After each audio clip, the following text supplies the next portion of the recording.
Game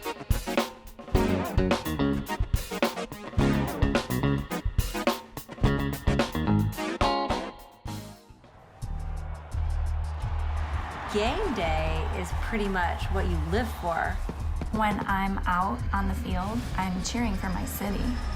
Fans all around you. You feel safe. We're a family. It is the hardest thing to walk away from. Game day doesn't completely make up for the fact that we work for 9 months straight with no paycheck. You want me to volunteer my time so you can make money?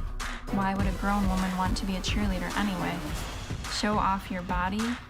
We had to stand there and do jumping jacks. Sometimes there was just nothing you could do. You're not cheering this game. They don't treat football players this way. They don't even treat mascots this way. Women work hard, and they're constantly having to say it and prove it. Football and cheerleading, I mean, nothing's more American than that. Well, unfortunately, nothing's more American than cheating workers out of an honest day pay, too. They were getting away with this, putting this contract in, having 40 women every year for 50 years sign this contract. Shame on you, particularly the ones who have daughters. Shame on you. Guess what? The law is bigger than you. Politicians, Hollywood, the NFL, they're losing control right now. As the lawsuit progresses, I am fighting for women's right, for equal pay, for equal treatment. I'm extremely proud of the women who have come forward. We are not going to stand for this anymore.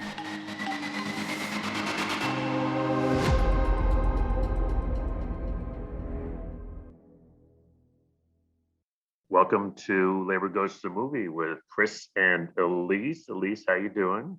I'm doing great, Chris. How are you? Not too bad. We can start out with our usual question as we're waiting to be joined by our guest. Seeing anything good lately? I saw this film.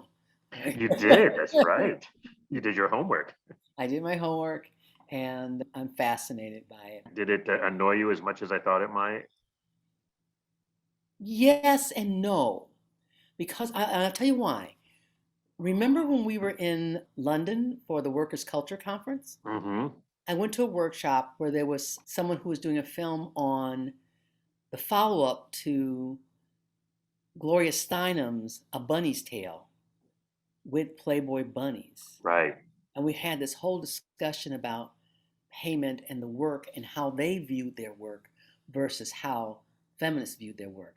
And so I had that lens on as well. And it was really, okay. So what did that, and we can talk about it when we interview but how did that, because I know when I saw it when it was shown at AFI Silverdocs a couple of years ago. Mm-hmm. And then of course we showed it last week in the Labor Film Fest, and that chat blew up, Elise. People were just so pissed off and upset. And what was cool about it, what I like about showing films online is that you've gone to films with me. I do not like to talk during a film when I'm sitting in the theater. Don't talk. We can talk during the previews and all that. Oh, yeah. Film start, ixnay, no nay on the talk K. Yeah, very strict on that. Pretty relaxed about other things. And then afterwards we will talk forever.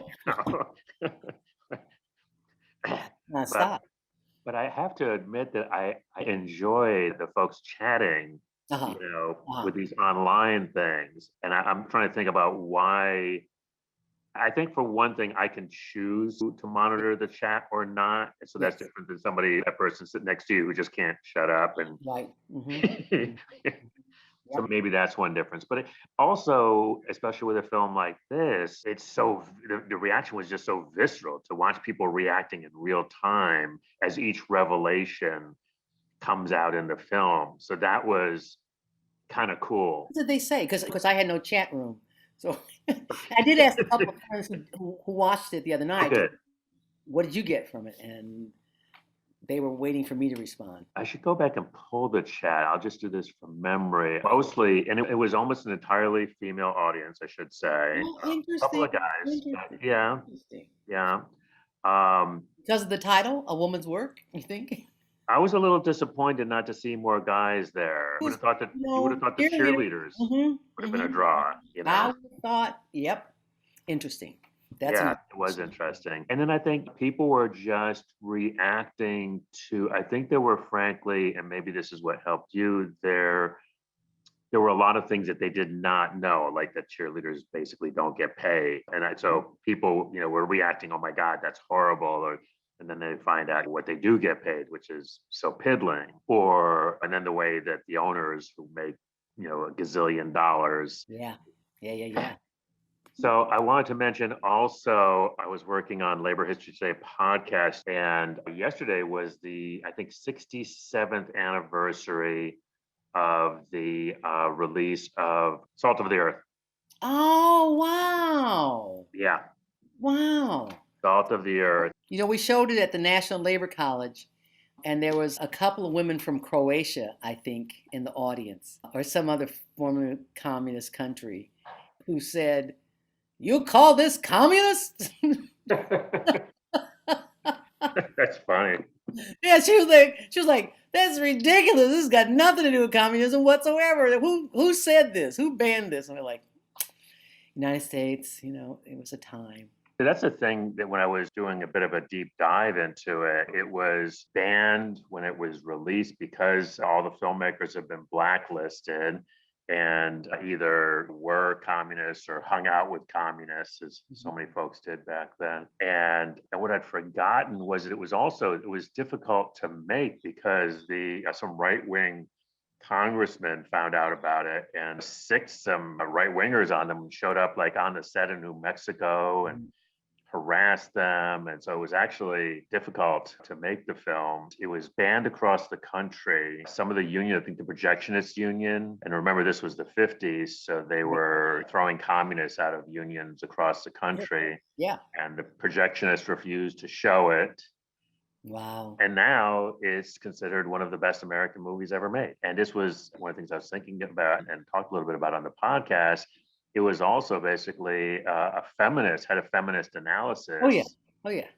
Which was pretty revolutionary for the time. Esperanza. I mean, what just occurred to me was like, we could do a talk on female sheroes, women sheroes in film, from Esperanza to Scarlett O'Hara. Like example of just two different women and experiences as a hero central character. Well, remind folks about Esperanza, because I hadn't seen it in a while. It was interesting. The basic story, it's a strike, miner strike, and it's Anglo miners getting together with Mexican American miners. So there's that. But then the key is that the strikers are enjoined. They're told they can't picket. It's illegal to picket. And so the women take over the picket lines. Right. Yeah. So you should pick it up from there. With the pots and the pans. Yeah. No, it's great. And I haven't seen it in a really long time, but I just remember that final scene. And there was something that happened to her that she didn't make the end of the film. So it was, the film was shot with a lot of the actual miners themselves, but they did bring in this woman, and I'll have to look it up. I want to say her name was Rosaria. She was a Mexican actress, and she was, I believe, not allowed back in to finish the film, I think is what happened. And yeah, That's worthy. Yeah.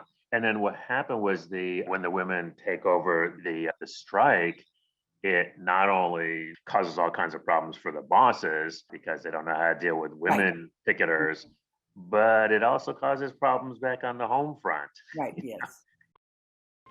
My name is Esperanza. Esperanza Quintero.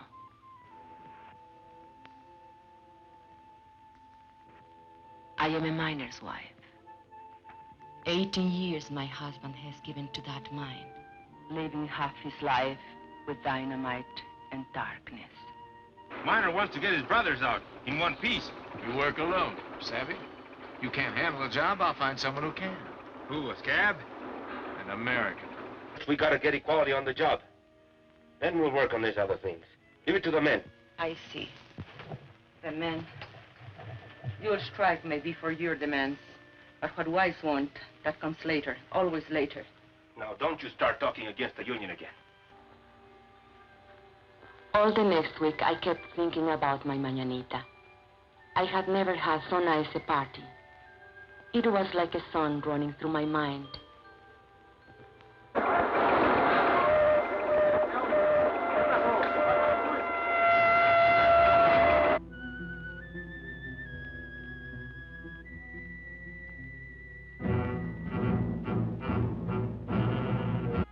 La unidad de todos los hombres trabajadores.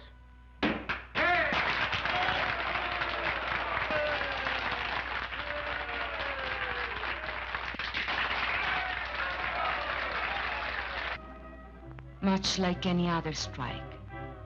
There would be no settlement, the company said, till the men returned to their jobs. Coffee.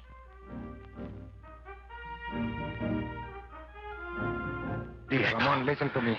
For the love of God. You! I'd expect it of an Anglo, yes. Ramon, I'm in but jail. you, I had to get a job. you, Judas. Black sucker. Ramon, my kids. Tú, traidor a tu gente, rompehuelgas, My kids don't have enough desgraciado. to eat. You think my kids have enough to eat, you rat? I know it's wrong. Just let me go. I live down. Just let me go. It's only fair if the women be allowed to vote. Especially if they have to do the job. Women who had nothing to do with the strike. Somehow they heard about the women's picket line, and they came. Standing by the water, we shall not be moved. Queremos baños, queremos baños, queremos comida, queremos baños, queremos comida, queremos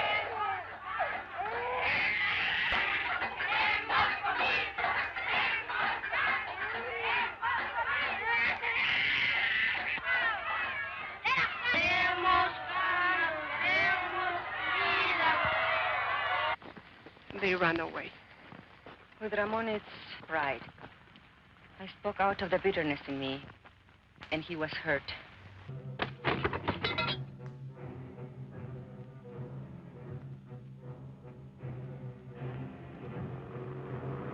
Go, please, come on.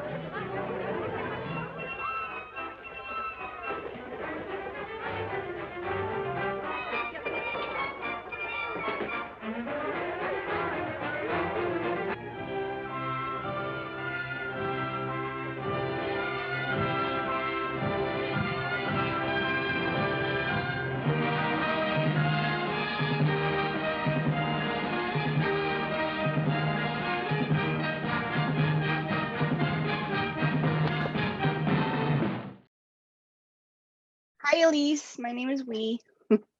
Good to see you again. Thanks again for showing the film last week. Elise and I were just chatting about the rather vociferous reaction my labor crowd had to the film. I was telling her about the chat was pretty outraged. Yeah, it was great to see that. Yeah, it was great to see that. I love seeing that. And I loved how people were like, wait, so what can they do? Like, when, how can we help them and stuff? So it was just like, it was great to see that. Yeah, that's our crowd. Elise, among other things, is president of the Coalition of Labor Union Women. So I'm going to yield the lead questions to my sister. Okay, well, thank you, Chris, and thank you, Wee. So, what inspired you to take on this subject? I started off as someone who was interested in football. I became a fan of football when I moved from Canada to the US, to Los Angeles, to attend grad school at the University of Southern California. Uh-huh.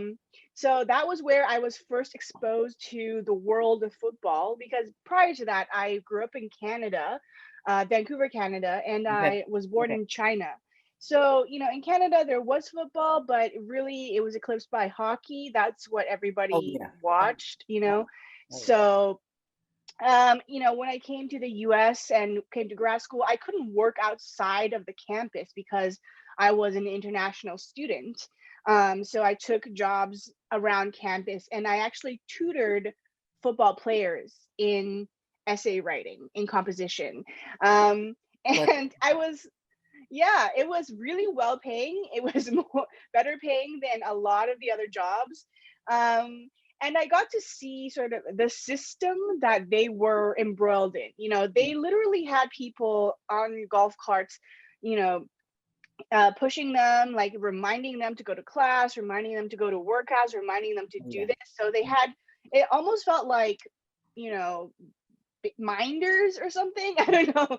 And I was shocked. I was tutoring a player, and then I was shocked to see them later on, like, oh wow, they're literally on TV. Like it's like the scope of the coverage of college football just shocked me, because these were just supposedly student athletes, and they were not getting paid for what they were doing, and yet it was broadcast on these huge networks.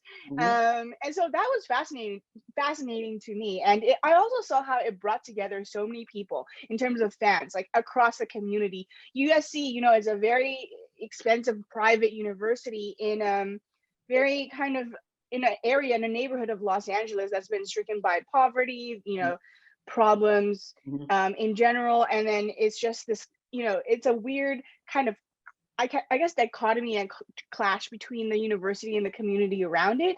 But through football, it really brought so many people together that would never really necessarily come together. And I came to pay attention to the culture of football, watching movies and watching TV shows like Friday Night Lights, Any Given Sunday. And then from there, I started watching the game. And all of the things of why people love football are true for me. It's such an exciting game to watch. It's not just about the violence, but it's about the athletes too, the narratives of the athletes, the coaches, and the way the game is parsed out. There's such a narrative, like anticipation, and the possibility of having a game turn around from someone who's being so behind to come back and win.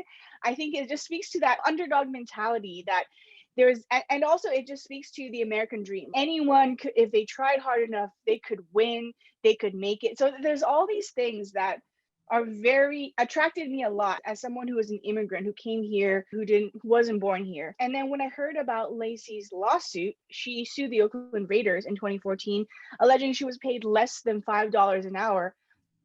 That opened my eyes really to the other side of it, where cheerleaders are icons of the football culture, and they have been also in movies and narrative around this culture for so long. They've been so intrinsically a part of it, and it was shocking to me that she was being so undervalued. And as someone, again, who was born in China under the one-child policy, I had a very sort of natural understanding of sexism from a very young age, because I was born a girl. That was a whole thing. It was not like, like my dad said, it's not so simple for a woman to be born and to start life. It's much easier for men or a son to be born in his eyes. So that was, what.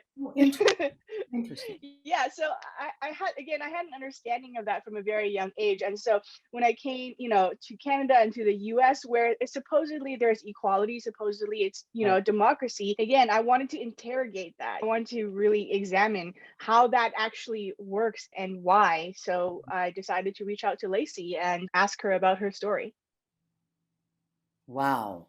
I wanted to sort of pick up on the being born in China as a girl, which I think you probably have a question on that, Elise. Oh no, I'm right there. That was where I was like, wow, because of your age, I would have thought that things had changed in some way. I was thinking, oh no. Yeah. Not for me. Please, just give us a little bit more. What did you learn? What was it? I heard what your father said, but how did it manifest itself in the culture as it impacted you? And how old were you when you came to the United States? So I was born in China, and then I grew up there until I was 7 years old. And so my dad is a visual artist. He's an artist. So I was born and grew up in an art school in China, work and have art shows and everything. The prominent artists were all men, and especially the ones who were recognized by the West, whether it was the European art world or North American art world. Most of them were men. And so that's the world that I grew up in. And I never really saw, maybe there was like one or two women who were around, but they were like the ones that shaved their head or something, or like they were very much like not necessarily like female identifying in a way. So it was very I just knew from an early age that this was like visually the reality, at least of the art world. And I was very much interested in art and storytelling and film. And again, going into film, like as I went to college and started working, that was very much obvious that this was a male dominated industry. And even growing up, that when I look back, all the directors that I loved and looked up to were also men, which at the time I didn't really think about as much. But as I started making my own work and looking at my inspirations, I realized, wow, this there's what, like 1 or 2% of women directors in Hollywood right now. It's something that I think just impacted my whole life. And I think the thing that was interesting to me in China specifically is like Chairman Mao, he said, women hold up half the sky. That was his propaganda of what he wanted to convey about equality and the genders. But on the other hand, you see the obvious imbalance and the obvious inequality of Chinese society and culture. I think that kind of duality, I don't know, hypocrisy or something, is something that I was also really aware of. And that's something that I wanted to look into in this film as well. Because on the one hand, the cheerleaders are so glamorized and they're so publicized. They're used as marketing tools basically for the teams, and they're held up as these meeting the standard of these extreme beauty standards and held on these pedestals, but at the same time they're also completely devalued and told, where we can replace you at any moment, like you really actually don't matter, but also you're a part of our family. Yeah, I heard that. I heard that. And so and I think it's fascinating. So you went to college to study film and fell in love with football, which has got to be the most macho, male-driven testosterone festival of brute strength that exists. When I went to my first football game, we played touch football as a kids, girls and boys, when we were playing. I was growing up as a kid, but when I went to see an actual football game was when I went to college. I was just like, this is crazy stuff. And the way they were uplifted as well and idolized. But I didn't pay any attention to the cheerleaders whatsoever. And because I just thought it was just fluff. But you turned them into people. How'd you choose the title of Woman's Work? What moved you to grab that? Because one of the things that Chris talked about is that there were so few men in the audience. There were few men, I shouldn't say so few men in the audience that viewed it. And I thought, well, that's interesting. It's a movie about cheerleaders. It's all about flash and dash. And the guys didn't want to show up for that, but it was called A Woman's Work. Might that be a deterrent? And how did you choose that title? That's funny. Yeah, I never thought of that maybe. So it's interesting because A Woman's Work, the title, it was always that was the first title that I really thought of actually for the film. I think it's because when I read about Lacey's lawsuit and I talked to Lacey and her attorneys, her employment attorneys, that conversation was centered around, this is work. This is unpaid labor. This is wage theft. You know, at the heart of everything, this is wage theft. And this specific work of cheerleading is part of this huge multi-billion-dollar industry, and it's being completely undervalued. And so that made me think of the stereotype. That's just women's work, which gets tossed around a lot. I feel like every woman probably has had someone say that to them, whether as a joke or meaning something serious. Okay, you should cook, or you should clean, or whatever, or take care of things that are taken for granted, like housework, childcare, like all these things, care work for elders and family. And I feel like during the pandemic it's interesting because all of those things people have begun at least a little bit to realize that those things are actually essential. But in doing a lot of research for the film and looking at like second wave feminism and all of those things, and realizing that kind of dialogue around that unpaid labor that in the domestic space has been around for decades. And that was something really that was interesting to dive into. And the fact that my main characters like Lacey and Maria, Lacey, she started off with one daughter, and then through the span of filming, she had 2 more children. And her employment, it was just such a sort of tumultuous relationship with her work outside of the home, in terms of her passion for dance and trying to make a living, trying to make some money to contribute. And it's not just, not just have her husband as the sole breadwinner, and in then needing to follow what he does and where his job takes him, and having the whole fate of the family follow him in a sense. It's just, I feel like from the beginning that became a metaphor. This like devaluation within the workplace of cheerleaders is similar to some of the invisible and devalued work that all women have to deal with. Yeah. I worked as a nurse's aide, and the guys who worked as orderlies were paid more than us. Wow. And the same thing was true in a hotel. I worked as a maid in a hotel, and the guys, the housemen, as they were called, who did nothing but collect the sheets that we took off the beds, were paid more than us. And you mentioned the second wave feminism. So I wonder if you could tell a little bit more about that and how that impacts your work. Yeah, so I think for my team and I, predominantly when we started out making this film, because Lacey's film inspired 4 other lawsuits that same year, by other cheerleaders across the country, we were really interested in following those lawsuits and meeting those other women and trying to fashion like some kind of structure or like story narrative structure around their life and their legal battle. So that was something that we were in the moment trying to document and capture with them. We ended up following Lacey and Maria's from Buffalo. She was a cheerleader for the Buffalo Bills. So they became the main characters. And we followed another woman in New York who danced for the Jets, but unfortunately she didn't really, in the end, we weren't able to include her full story in the film. But when we started editing the film, which is after we gathered like hundreds of hours of footage, we started to put everything together and assemble sort of the film. That's when we realized that we really need to do a bunch of research, because the other part of it that was missing at that point was archival footage, meaning whether it was footage put out by the NFL or the various teams, whether it was news archival footage or historical archival footage. Maybe a lot of that we wouldn't actually necessarily use in the final film, but we wanted to get the background knowledge at least for ourselves, so that we knew though these women were fighting for rights, that it's not like they just started doing that and no one else was doing that before. This is something that women have been fighting for a really long time.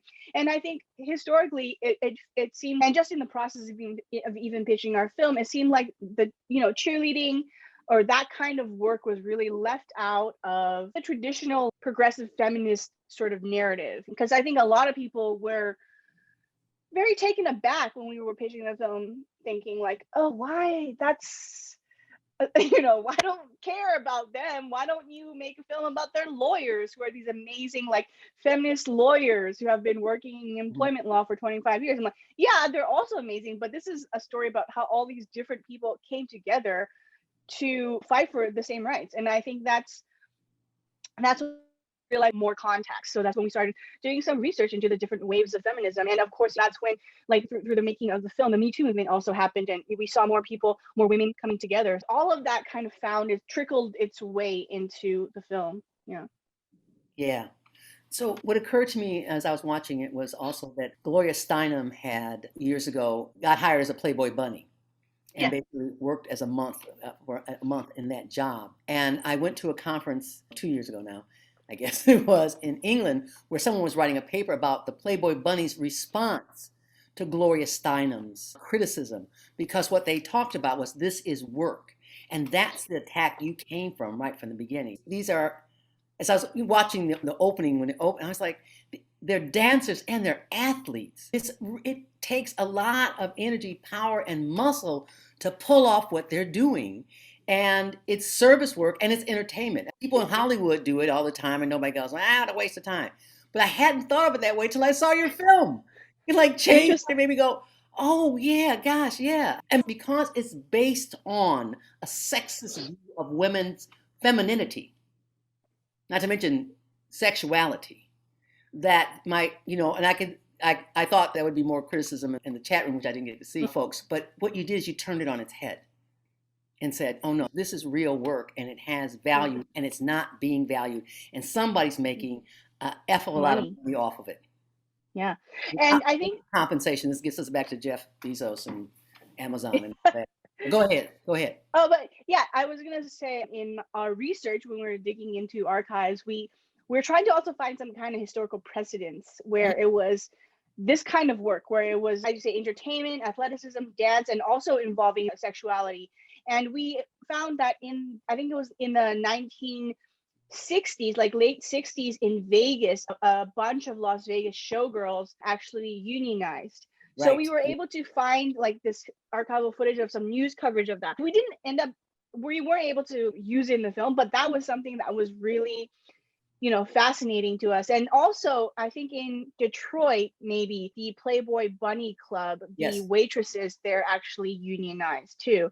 And they were asking for, it was just really interesting to see, they were asking for the same thing, like getting paid for all the hours of work they work, getting fair breaks, getting vacations, like medical, like all of these things that any working person needs. So I think a lot of the time, like when in the process of making our film, when we're talking to people, it felt like they were seeing this for the first time, or this was something that was so shocking, but actually it was very bolstering for us to see that, no, this is something, again, that has been going on for so long. Yes.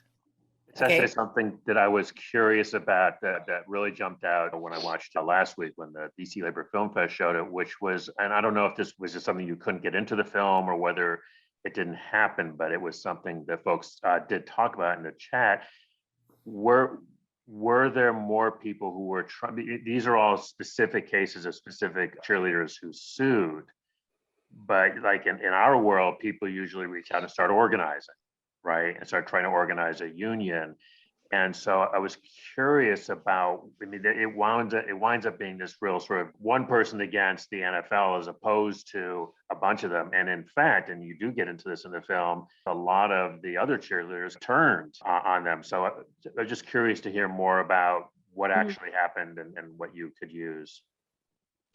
Yeah, so I think I showed the shorter version of the film, which was like 54 minutes or 55 minutes. The longer version goes a little bit more in depth about the history of the Buffalo Jills in the 1990s unionizing. Unfortunately, though, their union efforts were broken because they actually were able to form a union, but the sponsor, they needed a sponsor to pay for their uniform and different costs because the Buffalo Bills refused to do that. So the new incoming sponsor didn't want them to be in a union and just said, if you want us to pay for these things, you can't have a union.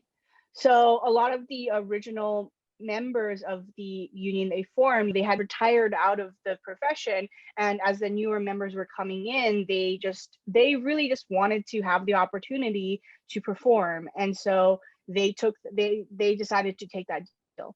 And fast forward 20 more years, Maria and also 5 other women who were part of their class action lawsuit, brought up these same complaints that they weren't getting paid for game day appearances. They were having to pay for their uniforms. They had to pay up front for calendars that then they were forced to sell. And all of these sort of unsafe work conditions also because they were forced to attend these fundraisers and things and golf tournaments where they had to entertain men. And that was very ancillary to what they wanted to do, which is dance and cheer and do what they love. It's interesting because you saw the effect of the broken union, that the same kind of problems and injustices just kept going until the next wave of women who were brave enough to stand up. And I think part of the problem in terms of just getting an effort to organize or getting enough energy to organize is that there's just so much fear and division really among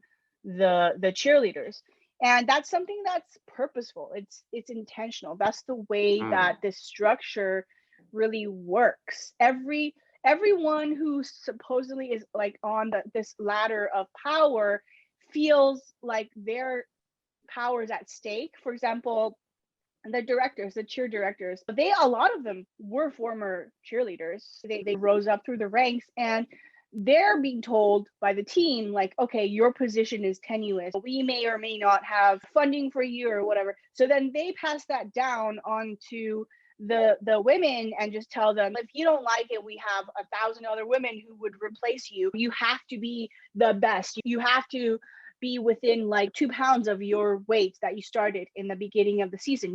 They have so many rules. They literally have what is called a handbook. And the contents of this handbook varies across all the different teams, but they all have this handbook, which is like a stringent like Bible that they must follow of all these rules. And some of them include how to eat food, for example, and what feminine hygiene products to use at certain times, or you should not argue with anyone. And even when you go to the grocery store, you need to have full makeup on. That's outside of work, like when they're just in their day-to-day life going to the grocery store to buy groceries. Can I just jump in? At least, isn't that illegal? I think, I'm not a labor lawyer, but I don't think you can, that's not work time. I bet they can argue that it's just part of keeping the facade going. And I don't know. I'm not. I mean, is that what it is, Lee? That it's that you're always a cheerleader, even when you're not on duty, technically? And this all sounds very much like what the flight attendants used to go through. I see. Well, you had to wear a girdle and they would pinch you to make sure you were wearing a girdle. And waitresses, I think, had the same thing. And it's crazy. It's oppression, women. And it's to divide and conquer is what the capitalists have been doing for generations. And I think it's preying upon traditional female traits, being willing to sacrifice for the greater good. It's like preying on these characteristics that on their own are fairly positive, right? Without an outside person taking advantage of them. But when you have this, corporation taking advantage of these things, they're used to keep them in control.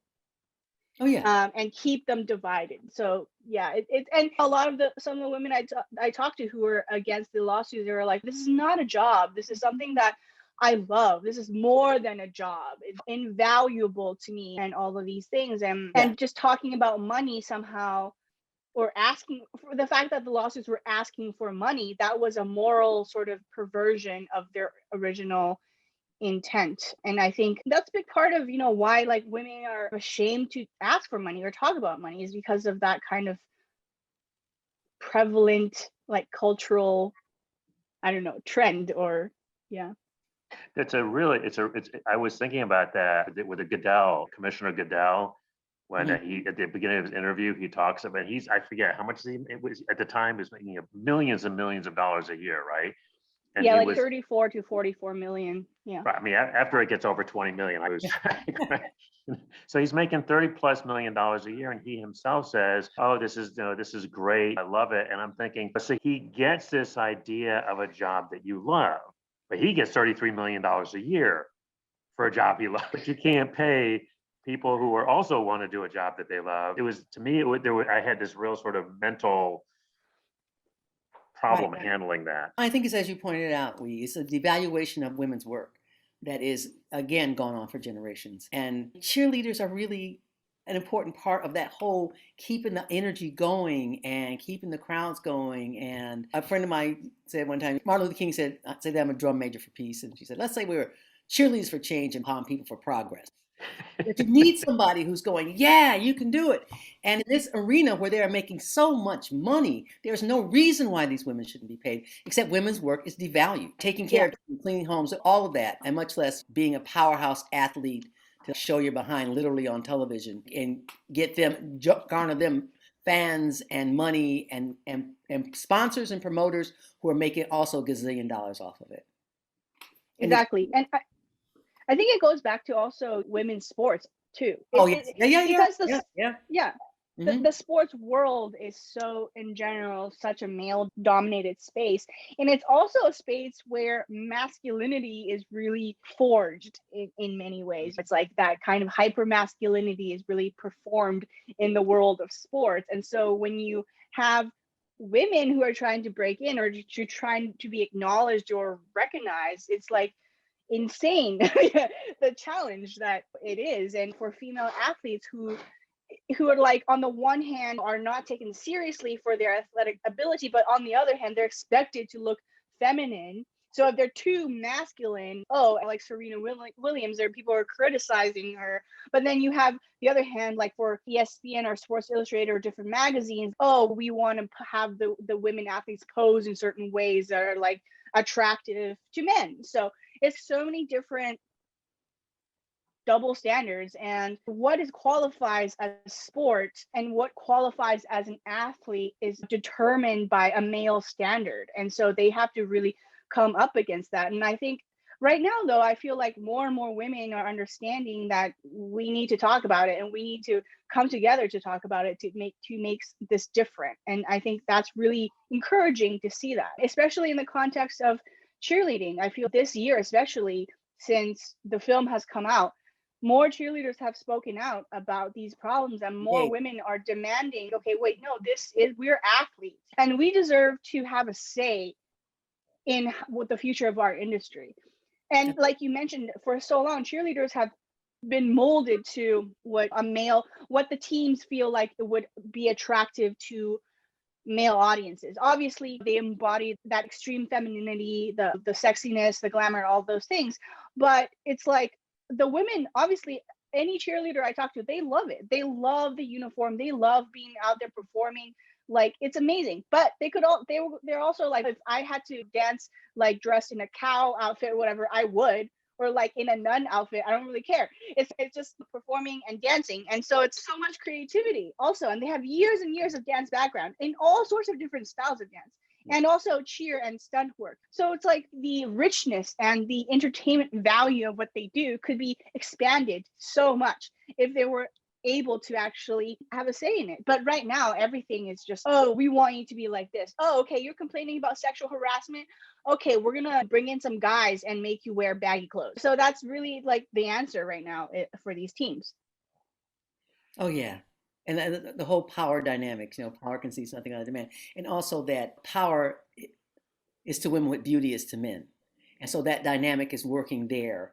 And I can understand. It was like when, they interviewed the Playboy bunnies that were in front of him. They all said, no, this is my work. I do this. And you get affirmation for it. There people go, oh yeah, you look fab, you look great. But you didn't get no money for it. That was my last question. Chris might have another one. What was the learning from this? And again, what's been the impact? You started talking about like how people are responding. What are people getting back from it? And what did you learn? Wow. Yeah. What did I learn? I feel like I grew up in the space of making this film. So before this film, I had made a short documentary as my film school thesis. That was the only thing I had really made before. And then in 2014, I started this documentary and then another feature-length documentary that was wrapped up earlier in 2017. So this film, A Woman's Work, just took really long time to finish. Part of it was the lawsuits were just, I didn't know, like when I first came into it, I'm like, okay, I want to follow this legal battle. I did not expect it to take longer than a year, let's say. I don't know. Like in my naive mind of, okay, wait, they're asking for minimum wage. Why would they take this long? Like right now, Maria's lawsuit, the Joe's lawsuit against the Bills and some of the other sponsors, it's still going on. It still hasn't finished.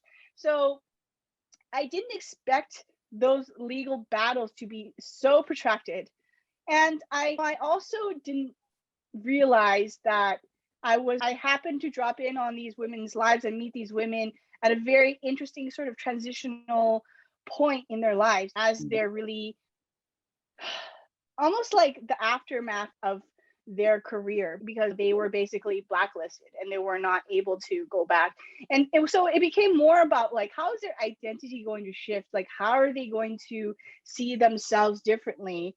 And how do they start to see the world differently? And it became about them like learning this knowledge, this self-knowledge, and then also seeing what their place is in this bigger picture. And that was extremely rewarding, because I feel like for me, that's also a similar journey that I went through, where I came to have a better understanding of myself. I came to have a better understanding of my skills as a filmmaker and my vision and what I love, like what I love about this job, but also what is problematic about my job, and also what is problematic about our industry of documentary filmmaking. And I think I was also very fortunate in these years to be part of these groups that started within the documentary world of filmmakers coming together, filmmakers of color, women of color coming together to really advocate for ourselves. So I think that's been a really interesting journey to witness and be a part of. And I think it was really hard, I think, for so long with this film to get people to see it, to be like,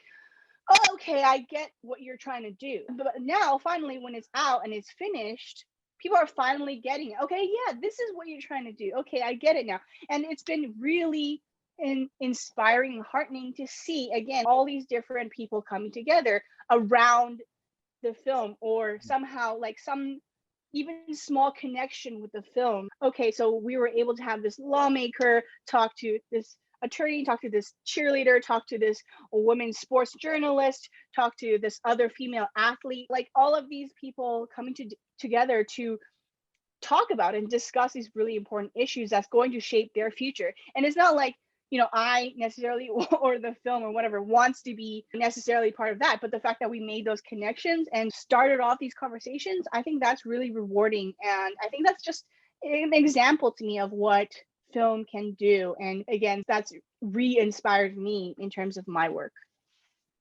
Thank you.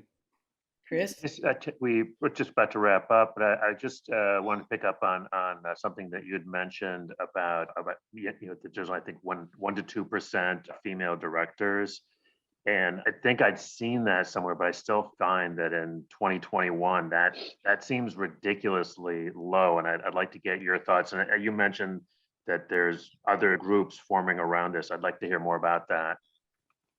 Yeah, so yeah, that 1 to 2% is a Hollywood statistic for a lot of fiction films, but for documentary films, it's better. I think maybe I don't remember the exact statistics, but it's actually much better, like maybe 10 or 15% or something like that. However, it's still very much a problem in terms of racial makeup. A lot of that are white women, and there's just been a lot of also discussion about sustainability. Like, who are the people who are able to do this work and sustain a career when, the funding for this work is so difficult, especially when you're coming at it from an independent spirit. If you're right now in the documentary world, there's Netflix, there's Amazon, there's all these different networks making premium content for their platforms, and they're spending tons of money on it. But who are the people they're working with? Right now, there's just been a reckoning, especially last year, of asking for accountability here. If you're supposedly all about diversity, you're supposedly all about racial justice, but where is the action? Let's look at the numbers here. Let's look at breakdown of who you're actually working with and hiring to tell these stories. One of the groups that I'm part of is called the Asian American Documentary Network, which was started like in 2016, actually, I think. So like basically 2 years after I started making a woman's work. And it's just grown year after year to become this community of Asian American documentary filmmakers. And I'm also part of Brown Girls Doc Mafia, which is another group. It's predominantly on Facebook, but it's all women of color and non-binary filmmakers who just, again, come together to support each other, talk about the industry, organize impromptu actions to take. And then I'm also part of this other group called Independent Documentary Directors, which just started recently. And the DGA, Directors Guild of America, has existed for a really long time. But again, it's been really difficult for smaller films, independent films, especially documentaries, to be part of that organization because it doesn't follow the traditional sort of industry distribution production pathways. And so there's been a lot of talk of, okay, should we form an independent union? Should we try to join the DGA or somehow have how can we get better protection for ourselves and our work? And there's no ready answer right now for that, but we're talking and we're getting together. So wow, it's a great film. Thank you so much, Wee. Thank you this is Women's History Month. You brought us a piece of women's history that is totally overlooked and neglected and brought their stories forward. And that's what's important because our stories are left out of the history books. Nobody's going to tell it. Nobody's going to tell your story like you can tell your story. And I really look forward to the next film. And thank you, Chris, because I hope we can stay connected. I think that the Coalition of Labor Union Women would be a great place to showcase films. I really look forward to the next film. And so let's stay in touch. It's the beginning. Okay, sounds great. Friendship, I think. Thank you, Chris. Yeah. Thanks, Wee. Thank you. Appreciate it. Bye.